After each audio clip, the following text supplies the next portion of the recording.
मेरा नाम सोनू कंवर, कक्षा 7 है। कलयुग समाज के अशुभ लक्षण।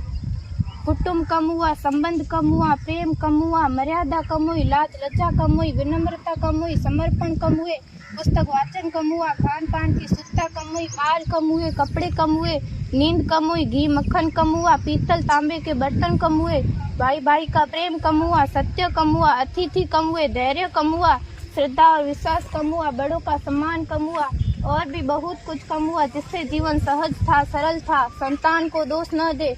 बालक या बालिका को इंग्लिश मीडियम में पढ़ाया, अंग्रेजी बोलना सिखाया, बर्थडे और मैरिज एनिवर्सरी जैसे जीवन के शुभ प्रसंगों को अंग्रेजी कल्चर्स के अनुसार जीना ही श्रेष्ठ माना।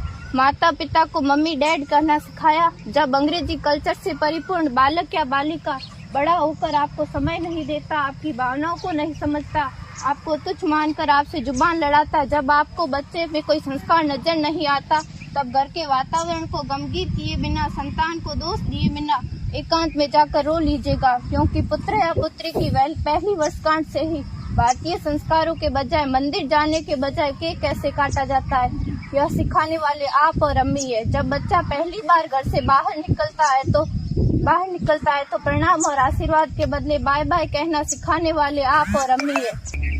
हम परीक्षा देने जाते समय इष्ट देव बड़ों के पैर छूने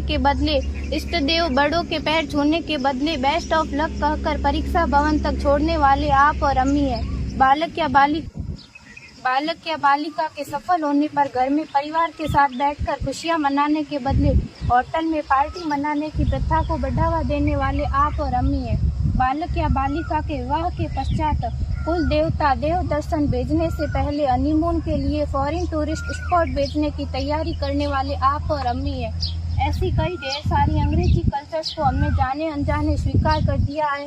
अब तो बड़े बुजुर्गों के पैर छूने में भी शर्म आती है। गलती किसकी? मात्र आपके माता और पिता की।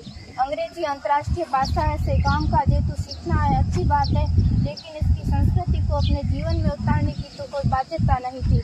अपनी समृद्ध संस्कृति को त्याग कर नैतिक मूल्यों, मानवीय संवेदनाओं से रहित अन्य सभ्यताओं की जीवन शैली अपनाकर हमने क्या पाया? अवैध संबंध, टूटते रिश्ते, व्यसन युक्त धन, थके हारे मन, छल भरे रिश्ते, अनुशासनहीन संतानें, असुरक्षित समाज। एक बार विचार जरूर कीजिएगा कि संस्कारवान पीढ़ी क्यों आवश्यक है।